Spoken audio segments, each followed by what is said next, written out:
Greetings, Marsh here, and welcome to episode 314 of my modded Factorio playthrough. In this episode, we are going to work on upgrading robots and do some more research for our ingot bus. Enjoy. We can hook these up and at least see how they work. They won't work very well. Most of them will work okay. There really ought to be buffer chests here. Not all of them. Just the ones where items are likely to go in. And of course, that means each one has to be configured, which is a little annoying. I don't know if there's really a faster way to do this. So anything that gets picked up will be placed in those. And certainly, if we are doing a lot of upgrades to the factory, then a lot of stuff will be finding their way in here. So if we don't do this, and these were storage chests, then as the upgrades happened, if there was room in these chests, they would go there. But if there weren't, they would go into our repository up here, and then they would never be sent back down here because they would both be storage chests. So by making this a buffer chest, it means that they will get priority if that situation occurs. And we should upgrade these ones as well. I like how the final tier there is gold, where it's getting brighter and brighter. And then the last one is just gold and shiny. I approve. Now we need to get the items in here. They mostly make sense. We don't need to request the direct inserted item. Otherwise, that should be pretty good once we turn them on. And I like how we can sort of pseudo-disable them by having things come out of requester chests like that. So we're making some expanders. As many as we have parts for, anyway. So let's see, what else can we research? We can do silver here. Turned it into pellets. Then we have to add a whole bunch of stuff. Sodium cyanide, purified water, oxygen gas, to get our silver cathode. So we'll want to check that. See, make sure we can make that. And of course, we can make our sheet coils using coolant. So, sodium cyanide, it only goes into two things, silver and gold. And how is it made? It's only got one recipe. Carbon, sodium, green metal catalyst, ammonia, to make the sodium cyanide and some hydrogen. So this potentially could require quite a bit of nitrogen.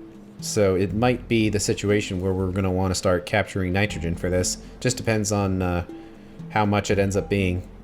Because it'll probably be a lot. But we can make it. So no worries there. And I'm not seeing any other tier 3 methods of making stuff. At least with coils.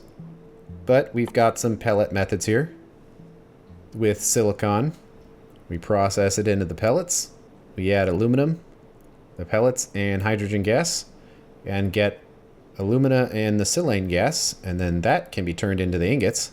So it's interesting that this will create a little bit of aluminum. So instead of being a clean loop, this will generate aluminum because we can't reverse the process. So those aluminum ingots have to be consumed. So that'll be fun. And how about we hit the final tier of glass. So we get 2 better ways of using glass mixtures, depending on what we want to do. And basically this will lessen the amount of silicon that we need. So we can add alumina and lime, so only 1/3 of it needs to be silicon. Or add a bunch of stuff. Wash sand, sodium carbonate, which would be any extras, I suppose, that we got from making the carbon necessary for the aluminum here. So that's a way of making glass with essentially no silicon at all. So that seems pretty good, that a lot of that is infinite resources. And then we can make the glass by mixing in the molten tin and nitrogen instead of the lead. And that looks to be interesting because that multiplies the glass, because normally 10 molten of anything will create 1 plate. But that's 40 molten and gives us 5 glass, so that seems pretty good. Well, we can potentially upgrade a lot of our factory now, so we should probably disable all of this. It's kind of annoying, but if we want to use this, we're going to have to. Because essentially there's really no reason not to. because they're just flat out better. So those are the three things that we can make in large quantities. We're not going to be able to make very many of the zone expanders, so there's really no point. But we can come in here, set these to the newer kinds.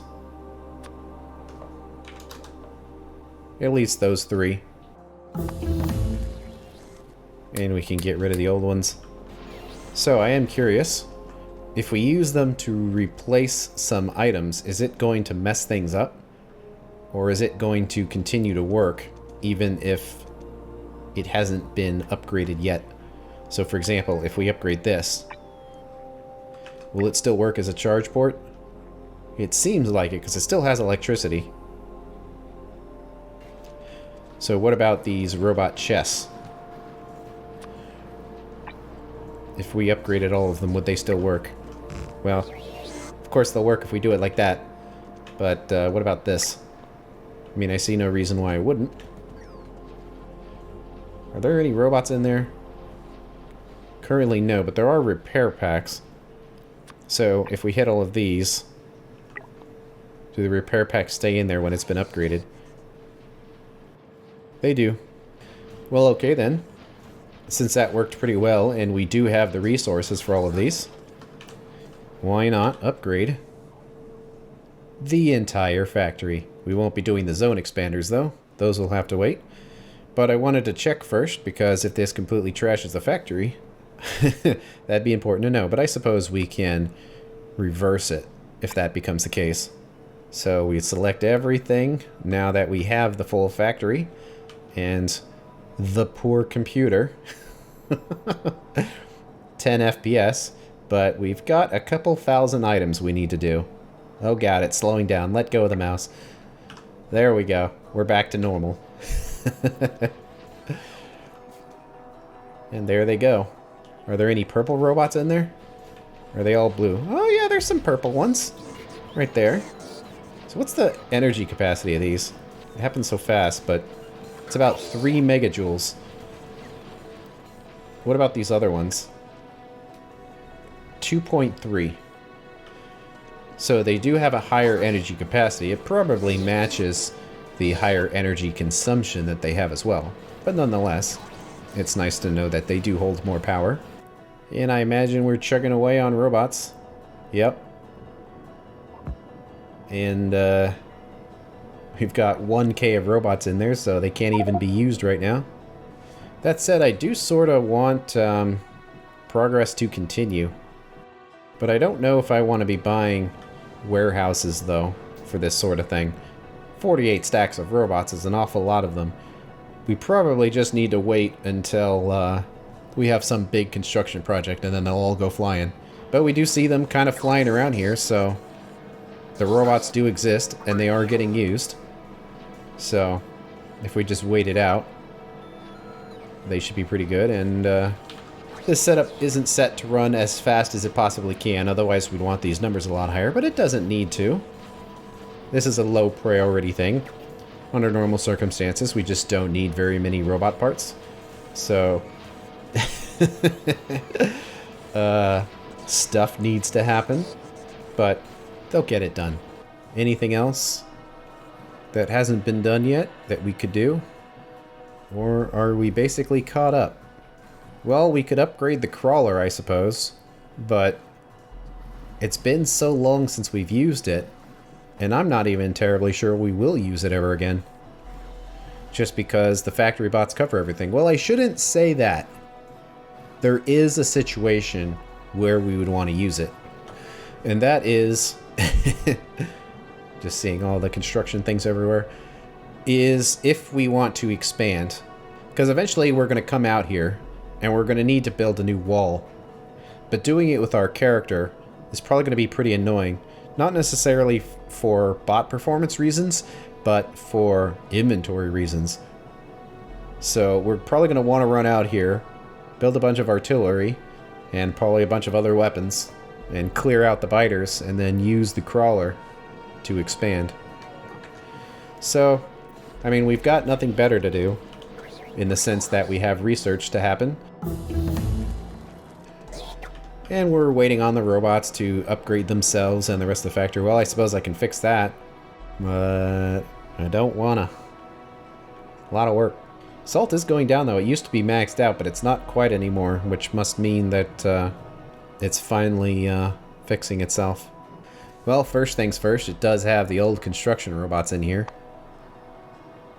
And it looks like we were using the vehicle roboports. I'm not sure if there were alternatives. Looks like there was. I don't know if those existed when this was set up before. But the concept is essentially the same, that there's no point in using the vehicle roboports if you can do these instead. Well, one problem though is that we can't upgrade the expanders yet. But we can do everything else.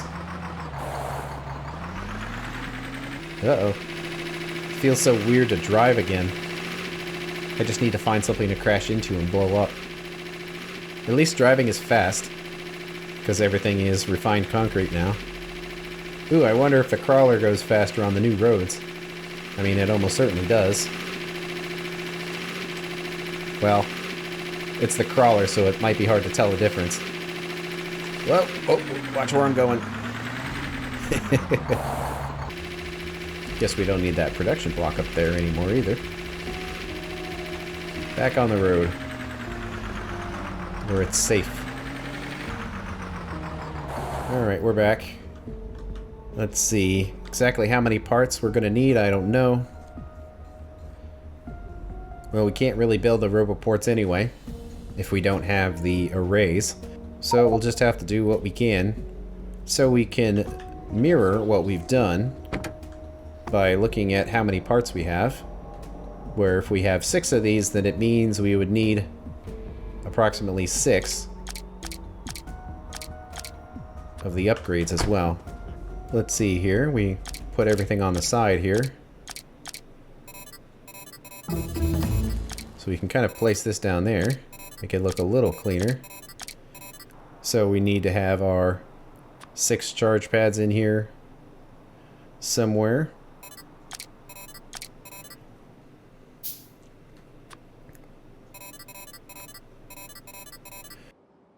So we've got our 9 there.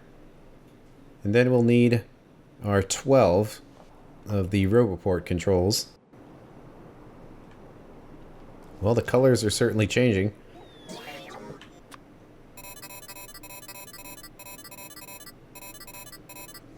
And that more or less matches what those roboports gave us, but we have some extra squares in here. How about we just add 2 to each of them? Psi, which means making an additional 2. Of course, that's what it means. But, oh man, it's painful to make this stuff. We do have some available slots, though, which we can work on. Don't think we have any better tiers of pellets. So now we're down to the tier 2 of ore refining. So we can process cobalt, which gives us processed cobalt. Add limestone. Add carbon to get our cobalt ingots. And we have gold. Process it. Then we can make chloroauric acid by mixing in some gold ingots, nitric acid, hydrochloric acid. Then mix that to the processed gold to get our cathodes, and those cathodes turn into the gold ingots, and then you have to shoot the gold back into the acid again. So this will be definitely an acid dump, and gives us the gold powder if we need that. This gives us the tier 1 of coils, gold wire coils, or just the sheet coils, and those are the chopping recipes. And let's hit the last tier of molten brass, copper, lead, and zinc, to fill up the queue and let that continue. Because Psi, it's not like I'm going to be going anywhere, because I'm going on a resource hunt, getting all these random things that I otherwise would never need in my inventory to make these robot items. Make super duper sure that I counted correctly, and it looks like I did not. I made 3. I only needed 2. Oh well.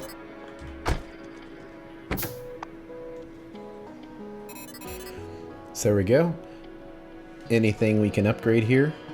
Well, we potentially could put a fusion engine in there. but it's kind of overpowered for what it is. I do like the idea that it continues to burn a little bit of fuel. We have Mark III batteries, and they are in there. And we can currently do Mark III solar panels, and those are already in there as well. So, it has been upgraded as far as we can take it. So how many robots can this thing control now? 210. Put our new robots in there.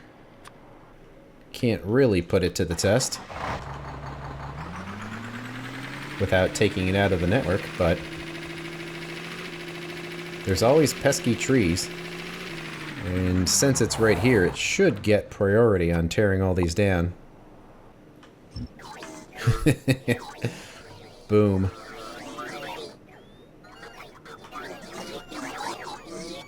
Well, that's pretty fast. Pretty fast. And it barely even touches the amount of room that it has for all of that.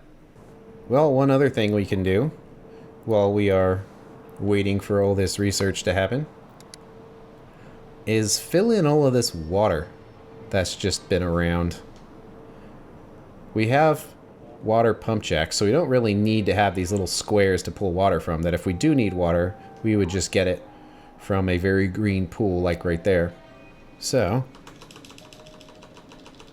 if we grab one of these, make it very large, you can just place over it.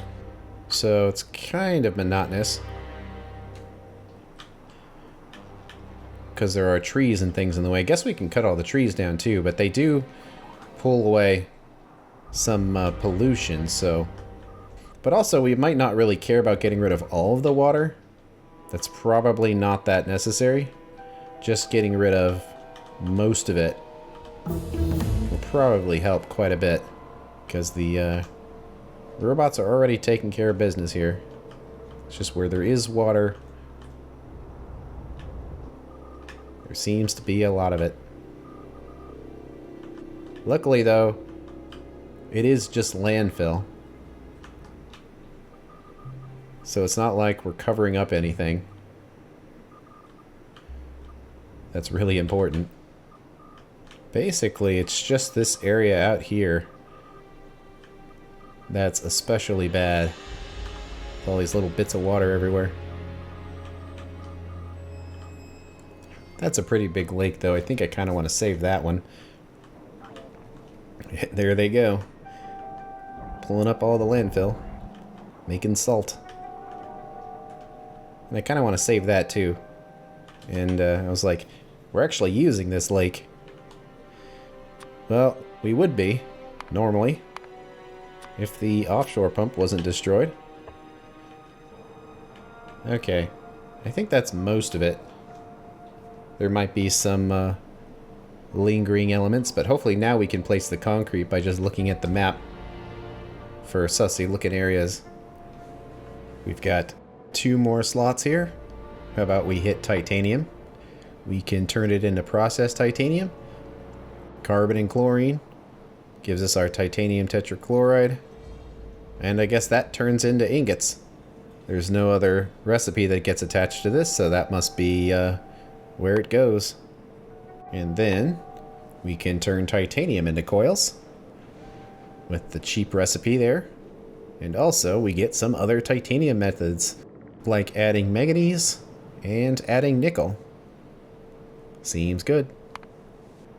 I think most of it's placed, but we can kind of keep looking at the map for these little water bits that aren't these power poles. So they kind of blend in a little bit, but you can see them. The base is getting pretty well curated at this point. There's not a lot here that isn't artificial at this point, except for the trees that we leave here just to get a little bit of pollution cleaning. But even that doesn't really matter much anymore. But that's looking pretty good. We have our blueprint for laying down concrete.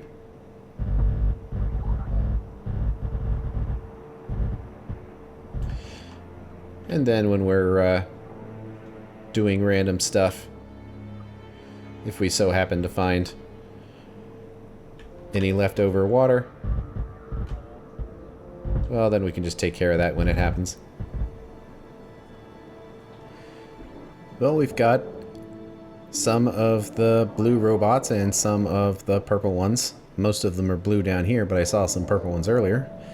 But most of these robo chests have been upgraded now, so it looks like we're just upgrading the charge pads instead, which makes sense because there's a heck of a lot more charge pads than there are the robo chests.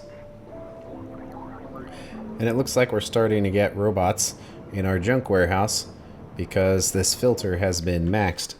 So we probably want to make it higher to the limit of the chest just to make sure that robots are staying where they're supposed to. And it looks like robots decided they wanted to park right here. But this is not where I want them to park. Wow. That's so many robots. Must have been all of the landfill robots here.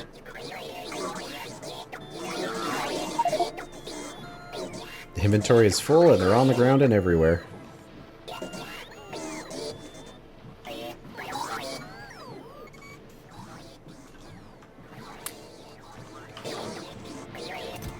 Alright, well, we can hold 50 in a slot. So this needs to be 2,400. And we'll make this 2,400 as well. So now, they're grabbing the robots and bringing them back. And we just want our 50 robots. So our inventory stays clean. So these things are filling on robots. But what can you do? Let's just let this run for as long as it possibly can.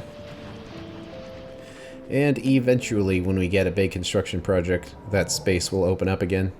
At least bigger than we were doing. We've got a few more slots here. Now we can do this chrome. Don't have much of it, but if we started creating it, we could process it, so we might as well do that research. And the first application is adding it to iron for a more efficient recipe.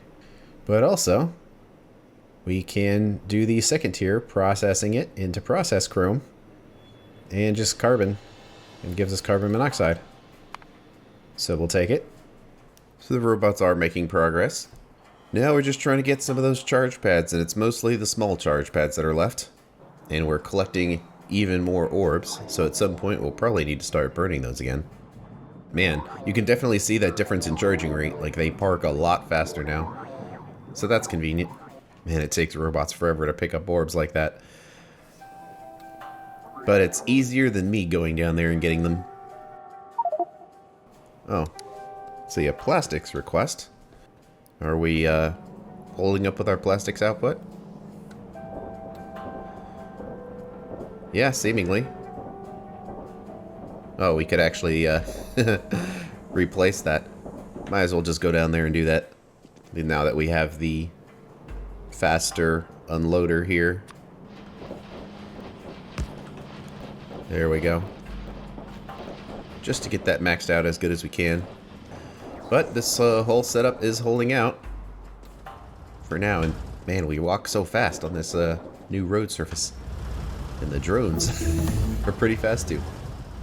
But they're keeping us supplied with fuel, but fuel continues to go down. I'm thinking when this gets below 100,000 is when we should start looking at doing nuclear.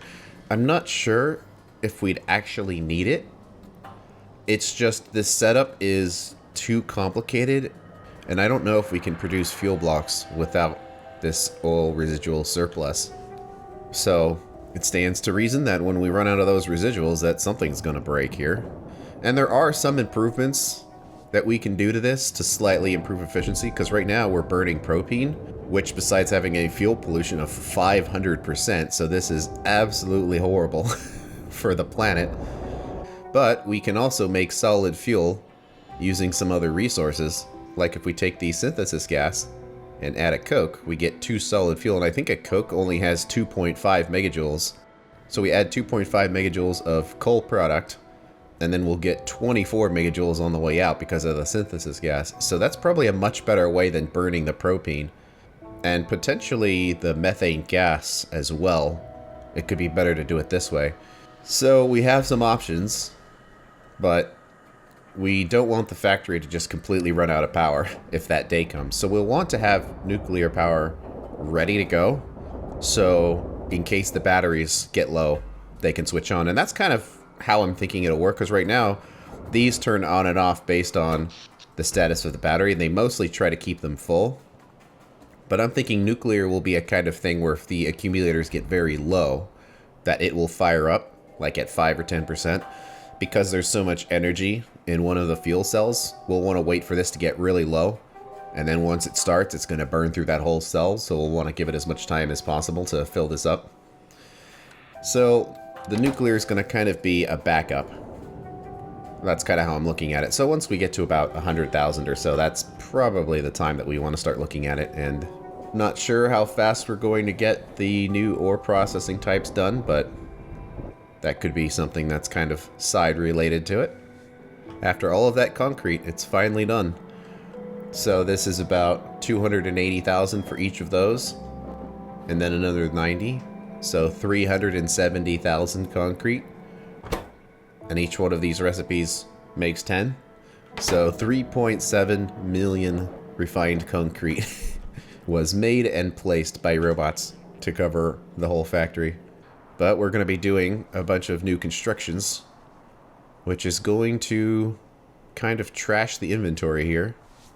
So I'd like to get rid of the biggest things that we have. Carrying these strong boxes is convenient in that they use so many resources to make. You can see in some case they would use our entire stack of resources. These only come in certain situations. In fact, we can kind of test this. Like, how about giant storage warehouses like this? Let's just say entity. How often do we have these? I mean, there's a few, but this is the entire factory. And we almost have that many in our inventory. And how many of the regular ones? More. A lot of these are probably just at train stations where there's like 8 of them at a time. So when we upgrade our power armor, we'll get more slots, but it will make working on this ore setup easier if we can carry a couple of machines in our inventory at all times. So I kind of don't want to be making requests for these anymore. I trust that the robots will keep us supplied properly. We don't really need drills either. We can just pick those up or have robots do them if we need them. I don't really see the need to have glass in our inventory. That's just taking up one more slot. So we probably do want titanium. We want all those bricks. We want all these things. We still have this mining vehicle, but we're never going to use it ever again. So let's just put it there for now. And make it purple. I do have a couple of vehicles just sitting around here. And belts and pipes and other things. And module inserter I think has to be in here. I don't think that's like a blueprint. So, alright, we got 15 slots. And yeah, this needs to be moved eventually, but not today. Not today. Okay, let's make some requests. We have new purple machines we can do. And we're not going to be adding any new ore sorting methods for now.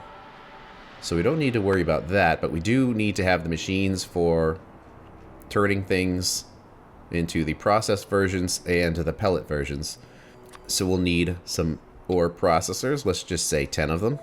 And this is just to allow us to place the machines quickly so we can make some blueprints and set recipes and modules and whatnot. The robots will handle most of the heavy lifting. Get those, and we will need the powder mixers for some things, so we'll grab 10. And we might as well grab 10 of the blast furnace and chemical furnace too. So it's purple tier of all of them. There we go. And that should be the machines we need to start with. So do we have some slots? Oh, we're almost done here. Excellent. And that's the end of this episode. On the next one, we're going to finish up with the research and then get started on upgrading nickel. Thanks for watching. I'll see you later.